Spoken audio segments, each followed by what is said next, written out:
ಧರ್ಮ ಸಮನ್ವಯತೆ ಅನ್ನುವಂತಹ ಒಂದು ವಿಚಾರವನ್ನು ಸನ್ನಿಧಿಯವರು ಇಟ್ಟಿದ್ದಾರೆ. ಯಾವುದು ಧರ್ಮ ಅನ್ನೋದು ಬಹಳ ಮುಖ್ಯವಾದ ಪ್ರಶ್ನೆ.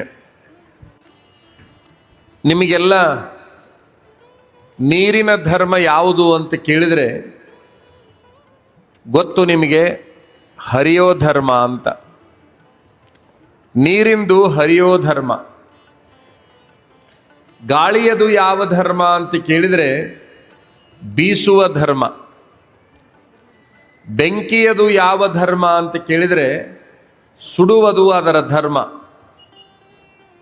ಕೋಗಿಲೆದು ಯಾವ ಧರ್ಮ ಅಂತ ಕೇಳಿದರೆ ಕೂಗೋದು ಅದರ ಧರ್ಮ. ನವಿಲಿಂದು ಯಾವ ಧರ್ಮ ಅಂತ ಕೇಳಿದರೆ ಕುಣಿಯೋದು ಅದರ ಧರ್ಮ. ನಮ್ಮದು ಯಾವುದು ಧರ್ಮ ಅಂತಂದರೆ ಉಪದೇಶ ಮಾಡೋದು ನಮ್ಮ ಧರ್ಮ. ನಮ್ಮ ಧರ್ಮ ಯಾವುದು ಅಂದ್ರೆ ಉಪದೇಶ ಮಾಡೋದು. ನಿಮ್ಮ ಧರ್ಮ ಯಾವುದು ಅಂತಂದ್ರೆ ಕೊನೆಯ ಆಶೀರ್ವಚನ ಮುಗಿಯೋ ತನಕ ಎದ್ದು ಹೋಗಲಾರ್ದಂಗೆ ಕುಂದ್ರೋದು ನಿಮ್ಮ ಧರ್ಮ. ನಮ್ಮ ಆಶೀರ್ವಚನ ಮುಗಿಯೋ ತನಕ ಅಲ್ಲ, ಕೊನೆಗೇನು ಶ್ರೀಶೈಲ ಸನ್ನಿಧಾನದ ಆಶೀರ್ವಚನ ಇರ್ತೈತಲ್ಲ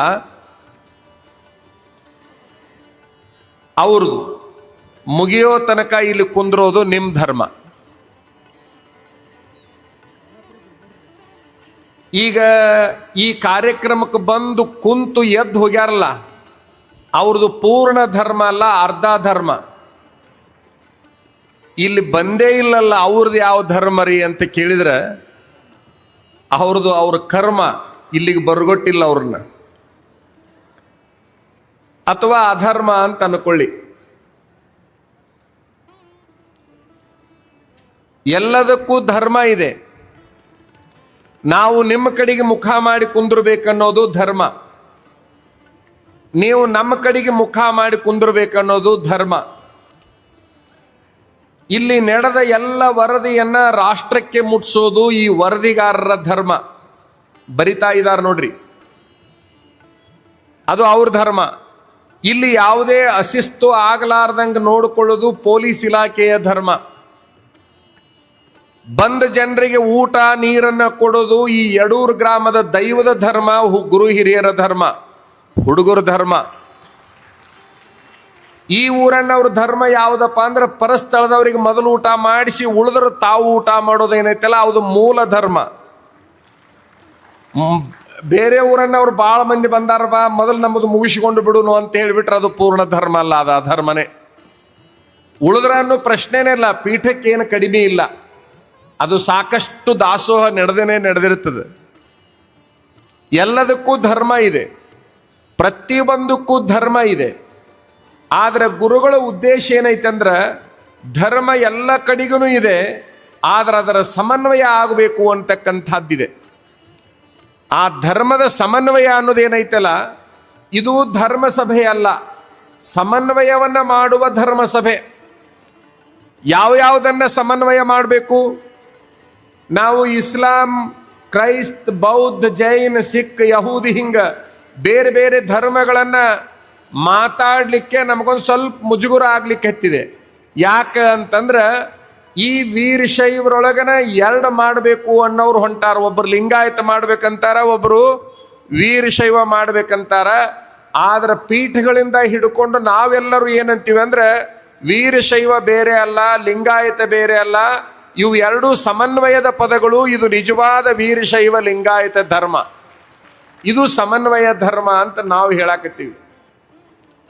ನಾವು ಯಾವಾಗಲೂ ಈ ಮಾತು ಹೇಳೋದಿಲ್ಲ, ವೀರಶೈವರರ ಅನ್ಕೊಳ್ರಿ, ಲಿಂಗಾಯತರರ ಅನ್ಕೊಳ್ರಿ, ಒಟ್ಟು ಚಟ ಮಾಡಲಾರ್ದಂಗೆ ದುಡ್ಕೊಂಡು ಇನ್ನೊಬ್ಬರಿಗೆ ಕಿರಿಕಿರಿ ಮಾಡಲಾರ್ದಂಗೆ ಬದುಕ್ರಿ, ಅದು ನಿಮ್ಮ ಧರ್ಮ ಅಂತ ನಾವು ಹೇಳ್ಕೊತ ಬಂದೀವಿ.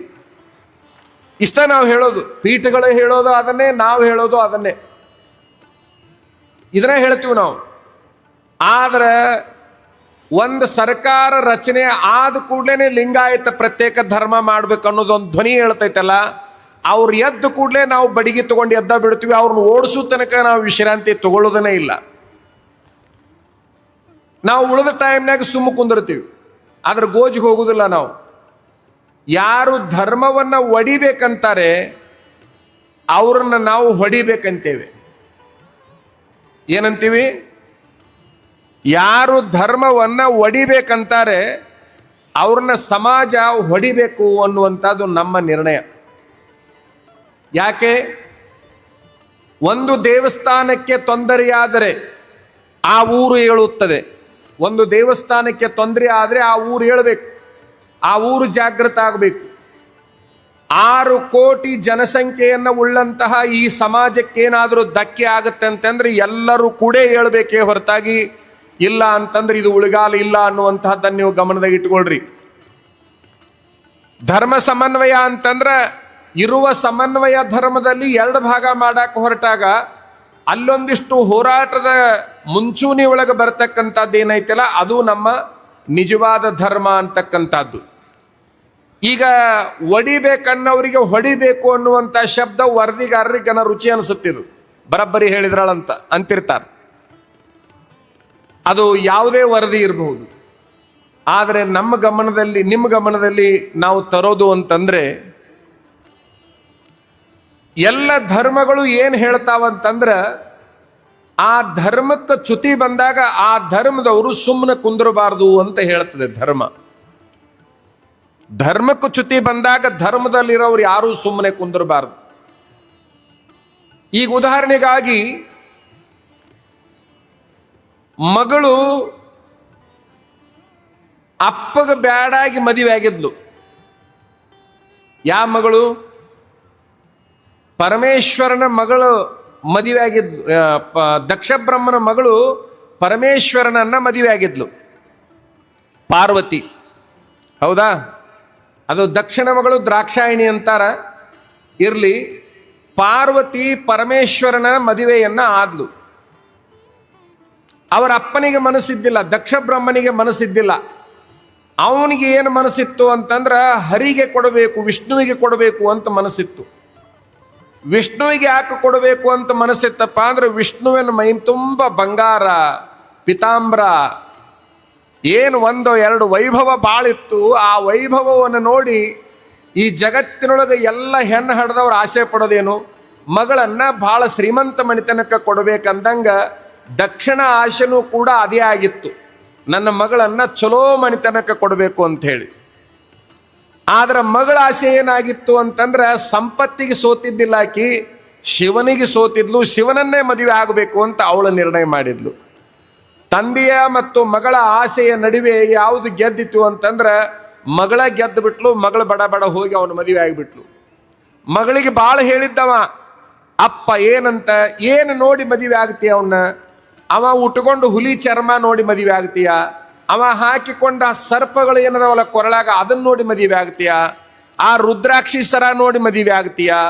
ಕೊಳ್ಳಾಗ ಹಾಕೊಂಡಿರ್ತಕ್ಕಂಥ ಕಪಾಲ ನೋಡಿ ಮದುವೆ ಆಗ್ತೀಯ? ಏನು ನೋಡಿ ಸೋತಿ ಅವನಿಗೆ? ಆ ಮೈ ಮೇಲೆ ಬಡ್ಕೊಂಡು ಬೂದಿ ನೋಡಿ ಏನಾದರೂ ಮದುವೆ ಆಗಕತ್ತೀಯ?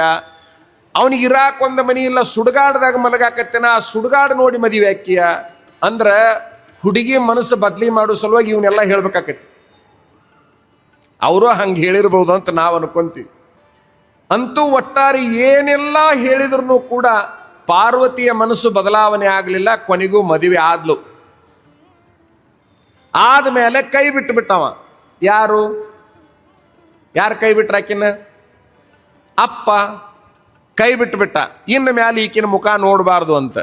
ಇವು ಈಗೂ ನಡೀತಾವ್ರಿ, ಅವಾಗನಿಂದ ನೋಡ್ರಿ ಇವೆಲ್ಲ. ನೋಡಬಾರದು ಅಂತ ಕೈ ಬಿಟ್ಟಂತ ಸಂದರ್ಭದೊಳಗ ಮುಂದೆ ಏನಾಯಿತು ಅಂತಂದ್ರೆ ಮದುವೆಯಾಗಿ ಈಕೆ ಹೋದ್ಲು.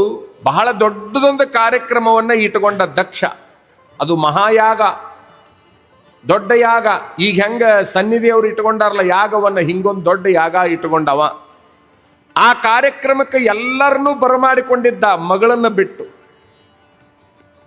ಬಿಟ್ಟು ಅವಳೊಬ್ಬಳು ಬರಬಾರದು. ಆಶ್ಚರ್ಯ ಅಂತಂದ್ರೆ ಮಗಳು ಕಾಯ್ತಾ ಇದ್ಲು ದಾರಿನ, ಅಪ್ಪ ಕರಿಬೋದನಂತ. ಅಪ್ಪಗ ಅವ್ಗ ಬ್ಯಾಡಾಗಿ ಮದುವೆ ಹಾಕಾರಲ್ಲ, ಹೋಗಿ ಎಲ್ಲಿ ತನಕ ಅದು ಆಸೆ ಇರ್ತೈತಿನ ಹೋಗಿ ಮದುವೆ ಆಗ್ಬೇಕು ಅನ್ನೋದು ಮದುವೆ ಆಗೋ ತನಕ ಮಾತ್ರ. ಮರುದಿವ್ಸ ಅವ್ವ ಅಪ್ಪ ಬೇಕಾಕಾರ, ಆದ್ರೆ ಬರಾಕ ದಾರಿ ಇರುವುದಿಲ್ಲ. ಮರುದಿವ್ಸ ಬೇಕಾಕಾರ. ಇವಳಿಗೆ ಎಷ್ಟು ಬೇಕಷ್ಟು ತಂದೆ ಕಡೆಗೆ ಬರಬೇಕಂತ ಮನಸ್ಸಿದ್ರೂ ಕೂಡ ಅಪ್ಪ ಕರಿಯಾಕ ತಯಾರಿಲ್ಲ. ಯಾವಾಗ ಕರೆಯೋದಿಲ್ಲ ಅಂತ ಗೊತ್ತಾತು, ಗಂಡನಿಗೆ ಅಂದ್ರೆ ಶಿವನಿಗೆ ಹೇಳ್ತಾಳೆ ಪಾರ್ವತಿ, ನಮ್ಮ ತಂದೆ ಹಮ್ಮಿಕೊಂಡ ಕಾರ್ಯಕ್ರಮಕ್ಕೆ ನಾನು ಹೋಗಬೇಕು ಅಂತ. ವಿಚಾರ ಮಾಡ್ರಿ, ದಕ್ಷಿಣ ಯಾಗಕ್ಕೆ ಸ್ವತಃ ಪಾರ್ವತಿ ಕರಿದೇ ಇದ್ರೂ ಬರಬೇಕು ಅಂತಾಳ. ಅಂದ್ರೆ ಈ ಪೀಠದೊಳಗೆ ಏನು ಕಾರ್ಯಕ್ರಮ ನಡೆದೈತಲ್ಲ, ಈ ಸುತ್ತ ಹಳ್ಳಿ ಜನ ಮುಗಿಯೋ ತನಕ ಬರಬೇಕು, ಸಭಾ ಮುಗಿಯೋ ತನಕ ಇರಬೇಕು ಅನ್ನೋದನ್ನ ಅಲ್ಲಿಂದನೂ ಇದು ನಡ್ಕೊಂಡು ಬಂದೈತೆ ಅಂತೇಳಿ ತಿಳ್ಕೋಬೇಕು. ನಿಮ್ಮ ಧರ್ಮ ಆಯ್ತು. ತಂದೆ ಕರೆಯದೇ ಇದ್ರು ಹೋಗಿಬಿಟ್ಲು, ಯಾರೊಬ್ಬರು ಮಾತಾಡಿಸ್ತಾ ಇಲ್ಲ ಅಲ್ಲಿ. ತಂದೆ ತಾಯಿ ಬಿಟ್ಟು ಬಿಡ್ರಿ, ಯಾರೂ ಮಾತಾಡಿಸದೇ ಇದ್ದಾಗ ಅನ್ನೋರಿಲ್ಲ, ಕುಂದ್ರನ್ನವರಿಲ್ಲ, ನೋಡೋರಿಲ್ಲ, ಮಾತಾಡ್ಸೋರಿಲ್ಲ. ಬಹಳ ಮನಸ್ಸಿಗೆ ನೋವನಿಸಿ, ಅವಮಾನ ಅನಿಸಿ ಆ ನೋವಿನೊಳಗೆ ಮರಳಿ ಬಂದ್ಲು. ಗಂಡ ಮೊದಲ ಹೇಳಿದ್ದ, ಅಂದ್ರೆ ಶಿವ ಮೊದಲ ಹೇಳಿದ್ದ, ಹೋಗಬೇಡ ಹೋಗಬೇಡ, ನಿನಗೆ ಮರ್ಯಾದೆ ಸಿಗುದಿಲ್ಲ ಅಂದ್ರೂ ಹೋಗಿದ್ಲಲ್ಲ. ನೋವಿನೊಳಗೆ ಹತ್ಕೋಂತ ಬಂದ ಕೂಡ್ಲೇನೆ ಹೆಂಡತಿಯ ನೋವೇ ಗಂಡನ ನೋವು, ಹಂಗಿರ್ಬೇಕು. ಗಂಡನ ನೋವೇ ಹೆಂಡತಿ ನೋವು ಆಗ್ಬೇಕದು. ಒಂದು ಸಾರಿ ನೀವು ಮದುವೆ ಆಗಿರಿ ಅಂದ್ರೆ ಹೆಂಡತಿಗೆ ದುಃಖ ಆದ್ರೆ ಗಂಡನಿಗೆ ದುಃಖ ಆಗ್ಲೇಬೇಕು, ಗಂಡನಿಗೆ ದುಃಖ ಆದ್ರೆ ಅದು ಹೆಂಡತಿಗೆ ದುಃಖ ಆಗ್ಲೇಬೇಕು. ಅಂದ್ರೆ ಮಾತ್ರ ಅವರಿಬ್ರು ಗಂಡ ಹೆಂಡತಿನ ಹೊರತಾಗಿ ಒಬ್ಬರಿಗೆ ದುಃಖ ಆದಾಗ ಒಬ್ಬರು ಆ ಕಡೆ ಮುಖ ಹೊಳಿಸಿಕೊಂಡು ಕುಂತಾರಂದ್ರೆ ಅವರು ಒರಿಜಿನಲ್ ಗಂಡ ಹೆಂಡತಿ ಅಲ್ಲ ಅಂತ, ಡೂಪ್ಲಿಕೇಟ್ ಆಗ್ಯಾರ ಅವರು.